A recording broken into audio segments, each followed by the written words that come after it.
Bismillahirrahmanirrahim. Assalamualaikum warahmatullahi wabarakatuh. Perkenalkan, saya Nabila Salma Kintara dengan NPM 1301102104242 dari Prodi Pendidikan Dokter Fasil Ahwad 13 MAI 2021. Di video ini saya akan menjelaskan Islam as a Religion and Culture dengan tema masjid dan arsitektur Islam. Apa itu arsitektur Islam? Arsitektur Islam adalah cara membangun yang islami sebagaimana ditentukan oleh hukum syariah tanpa batasan terhadap tempat dan fungsi bangunan.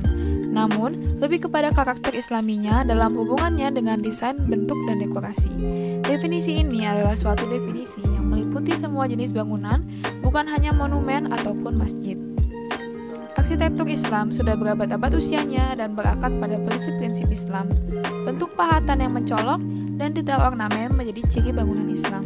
Arsitektur ini sebagian besar ditemukan di dua jenis tempat, yaitu negara-negara mayoritas Muslim dan daerah yang pernah ditaklukkan oleh Muslim selama abad pertengahan. Selain negara-negara Arab seperti Aljazair, Mesir, Irak, Saudi Arabia, arsitektur Islam juga lazim ditemukan di kawasan Eropa dengan akar mur atau Muslim yang berkulit gelap, termasuk sebagian Spanyol, Portugal, Italia, dan Malta.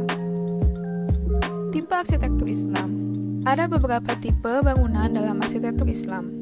Yang pertama ada masjid, yang kedua ada madrasah atau sekolah, yang ketiga ada hammam, yaitu tempat pemandian, yang keempat ada karavanserai, yaitu penginapan, yang kelima ada kasbah atau citadel, yaitu benteng, dan yang terakhir ada mausoleum, yaitu monumen.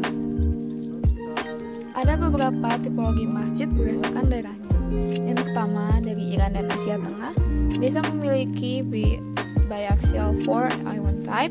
Kemudian dari Anatolia menggunakan kubah pusat yang besar. Subkontinen India dengan 3 kubah dan 1 extensive courtyard. Dari Cina dengan pavilion yang terpisah dengan wall garden enclosure. Kemudian dari Spanyol dan Afrika Utara biasa menggunakan hypostyle hall dan halaman terbuka.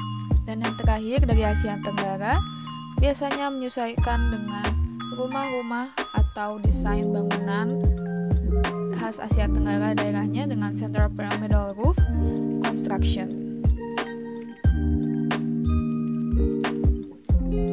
Prinsip-prinsip arsitektur Islam.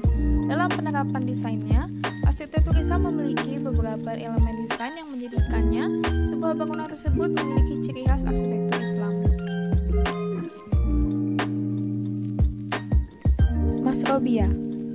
Masrobiyah adalah kisi-kisi yang digunakan pada jendela bergaya Islam. Hal ini selain untuk menjaga privasi penghuninya, juga untuk menghalangi sinar matahari yang panas masuk ke ruangan. Masrobiyah ini umumnya menggunakan motif geometris sehingga akan memperindah arsitektur bangunan.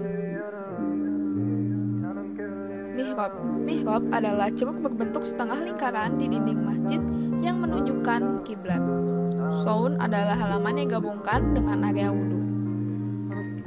Minaret atau menara. Minaret adalah menara atau struktur seperti menara yang terdiri dari jendela kecil dan tangga tertutup.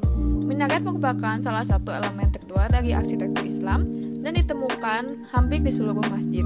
Fungsi utama menara atau minaret ini adalah sebagai tempat muazin mengumandangkan azan dari tempat yang lebih tinggi agar lebih terdengar ke lingkungan sekitarnya.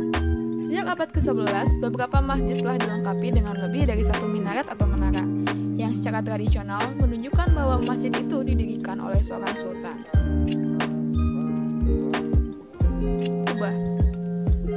Kubah adalah salah satu unsur yang menonjol dalam arsitektur Islam. Kubah yang umum digunakan berbentuk umbi bawang khas Timur Tengah. Tak hanya bagian luar kubah saja yang diperhatikan nilai estetikanya, namun juga bagian dalam kubah dihias dengan motif-motif geometris. Dikah merupakan sebuah tribun yang ditinggikan oleh tiang-tiang di mana Al-Quran dibacakan dan doa-doa dilantunkan oleh imam masjid. Mimbar merupakan tempat imam menyampaikan khutbah. Mukornas adalah dekorasi 3 dimensi serupa sarang lebah yang diletakkan di langit-langit. Mukornas disebut juga stalaktit oleh arsitek barat. Muqarnas digunakan untuk menghias portal atau pintu masuk, mihrab, interior kubah, hingga minaret atau menara pada masjid. Area sholat. Area ini biasa digunakan untuk sholat. Ark atau pilar-pilar. Tiap gaya arsitektur memiliki gaya lengkung, yaitu pertemuan antara dua pilar sendiri-sendiri. Namun, arsitektur Islam mengenal bentuk lancip atau pointed arch dan lengkung bentuk tapal kuda. Elemen dekoratif dalam arsitektur Islam. Ada beberapa elemen dekoratif yang sangat penting dalam sebuah arsitektur Islam. Yang pertama ada kaligrafi. Kaligrafi atau seni menghias huruf, terutama huruf Arab, sangatlah populer digunakan oleh seniman dan arsitek Muslim. Selain itu, untuk menambah keindahan bangunan, kaligrafi juga sebagai pengingat ayat-ayat Al-Quran. Pola geometri. Pola geometri ini memiliki ciri pengulangan, keseimbangan, simetri, dan pola berkelanjutan. Pola geometri juga memiliki efek optik seperti keseimbangan antara area positif dan negatif, serta penggunaan ton warna yang terampil. Arabesque atau Islimi. Ada larangan dalam ajaran Islam untuk menggunakan motif hewan maupun manusia. Oleh karena itu, para seniman Muslim lebih memilih menggunakan motif geometris dan motif floral atau tumbuhan dalam berbagai karyanya, termasuk menghias interior bangunan. Motif-motif ini disebut motif arabesque karena berasal dari Arab. Cahaya. Cahaya dapat menambahkan kedinamisan dalam arsitektur, memperluas pola, bentuk, dan desain. Kombinasi cahaya dan bayangan menciptakan kontras bidang, tekstur pada pahatan, dan atau dinding bata. Air. Pada daerah dengan iklim yang panas, air dari kolam halaman dan air mancur masjid bisa mendinginkan suhu sekaligus memiliki fungsi dekoratif. Sejarah arsitektur Islam. Islam lahir pada abad ke-7 dan beberapa masjid pertama yang dibangun diantaranya adalah Masjid Quba di Madinah dan The Mosque of the Companions di Eritrean City of Massawa.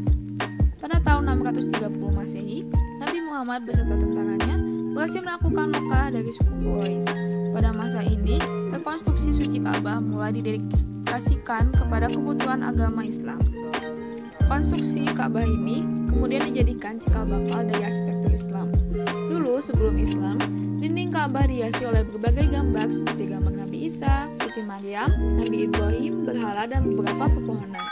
Petua yang muncul belakangan terutama berasal dari Al-Quran, kemudian melarang penggunaan simbol-simbol yang menggambarkan makhluk hidup, terutama manusia dan hewan. Kemudian, kekhalifahan Muslim terus berekspansi dan menaklukkan wilayah-wilayah baru. Tiap kali Muslim memperoleh wilayah baru, yang pertama kali dipikirkan adalah tempat beribadah yaitu masjid. Namun, perkembangan masjid di saat-saat awal ini sangatlah sederhana. Konstruksi masjid biasanya berupa tiruan dari Masjid Nabawi, atau kadang-kadang konstruksi ini merupakan rekonstruksi yang diadaptasi dari bangunan sebelumnya, yaitu gereja. Perkembangan arsitektur Islam pertama ditandai dengan berdirinya Masjid Juwata di Arab Saudi. Tokoh yang mempopulerkan masjid ini adalah Khilafah Rasyidun yang memerintah pada tahun 632 hingga 661. Kemudian dilanjutkan pada masa pemerintahan Khalifah Umayyah di tahun 661 hingga 750. Arsitektur Islam merupakan perpaduan dari arsitektur bergaya barat dan arsitektur bergaya timur.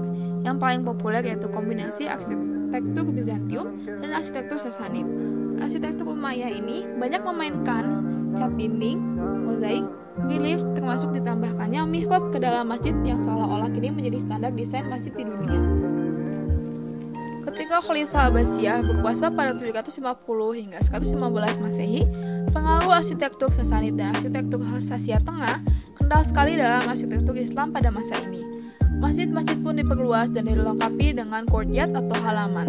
Beberapa arsitektur peninggalan Khalifah Abbasiyah antara lain Masjid Al-Mansur di Baghdad, Irak, Masjid Samarra di Irak, dan Masjid Balkh di Afghanistan.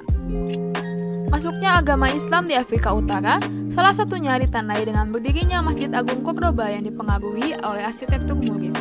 Kekhasan arsitektur Moorish terletak pada penggunaan pola-pola geometris yang tegas. Pengaruh arsitektur ini juga menyebar luas sampai ke Spanyol dengan dibangunnya istana dan benteng Alhambra bergaya Moorish. Warna-warna yang tren meliputi emas, merah, dan biru dengan ornamen berbentuk dedaunan. Bangunan-bangunan peninggalan Islam di masa ini diantaranya adalah bangunan Bab Magdum di Toledo dan gerbang lengkung Madinat Al-Zahra. Arsitektur Islam juga banyak dipengaruhi oleh kebudayaan Persia. Hal ini disebabkan kedekatan hubungan antara Khalifah Islam dengan Kekaisaran Persia, terutama pada abad ke-7. Bahkan, bisa dikatakan bahwa desain arsitektur Islam merupakan perkembangan dari arsitektur Persia. Ciri khas dari masjid yang bergaya Persia, yakni adanya lengkungan bangunan yang ditopang oleh pilar-pilar, menggunakan batu bata, dan taman yang luas di sekeliling masjid. Kebudayaan Hindu sempat mempengaruhi arsitektur Islam di Asia Timur dan Asia Tenggara. Namun, akhirnya pengaruh arsitektur Persia ini mendominasi hampir semua bangunan yang berarsitektur Islam. Pengaruh atau signifikansi arsitektur Islam di dunia. Arsitektur Islam menginspirasi arsitektur kontemporer dalam skala global. Hal ini karena arsitektur Islam merepresentasikan cara berpikir dan berekspresi yang beda. Gaya ini berasal dari prinsip dan ajaran Islam. Ajaran Islam tidak terbatas oleh waktu atau tempat tertentu. Maka dari itu, konsep arsitektur Islam ini cukup beragam meskipun tetap berdasarkan prinsip-prinsip yang ditetapkan. Beberapa prinsip arsitektur Islam, yaitu yang pertama autentik. Arsitektur Islam modern tetap mempertahankan tradisi lokal, namun tidak sepenuhnya meniru masa lalu. Ketika Islam menyebar luas, umat Islam mengadopsi praktik pembangunan di tempat yang mereka huni, tetapi menyesuaikannya dengan identitas Islam. Kebijakan adopt and adapt ini menginspirasi arsitektur kontemporer untuk menggunakan teknik bangunan tradisional dengan cara baru. Modernitas. Islam menganut ilmu pengetahuan modern karena Al-Quran mendorong untuk mempelajari dan mengeksplorasi. Dengan demikian, arsitektur Islam merangkul teknologi bangunan terbaru, tetapi tanpa menentang praktik bangunan bersejarah. Keseimbangan antara modernitas dan tradisi memberikan ruang bagi berbagai peluang desain di dunia kontemporer. Dengan begitu, arsitektur tidak akan kehilangan identitas tempat maupun esensi waktu. Local materials, technique, and geography. Banyak bangunan kontemporer berdiri canggung dan tidak harmonis dengan lingkungan di sekitarnya, karena mereka secara membabi buta meniru arsitektur barat.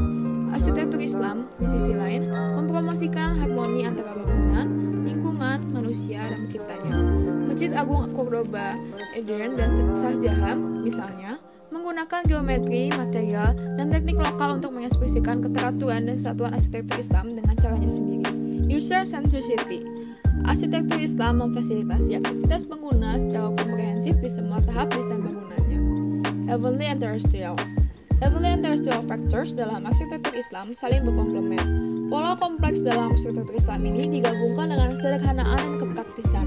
Islam mengajukan adanya ornamen dekorasi, namun tidak berlebihan. Konsep ini dianut oleh arsitektur Islam dan beberapa arsitektur modern.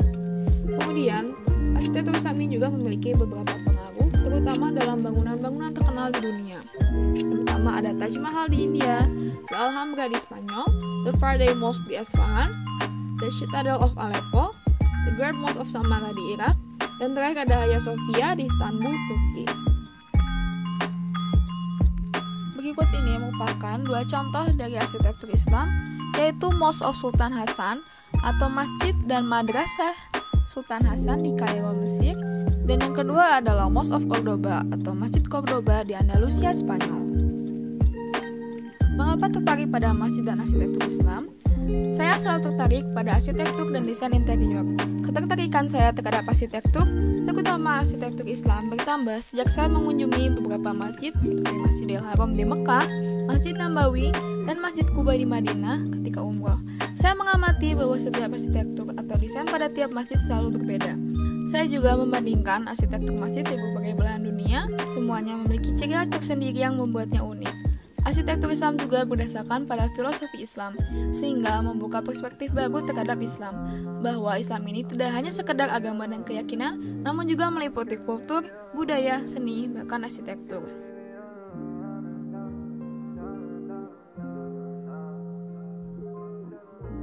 Sekian pemaparan saya mengenai masjid dan arsitektur Islam. Mohon maaf apabila ada kesalahan dan kekurangan. Terima kasih. Wassalamualaikum warahmatullahi wabarakatuh.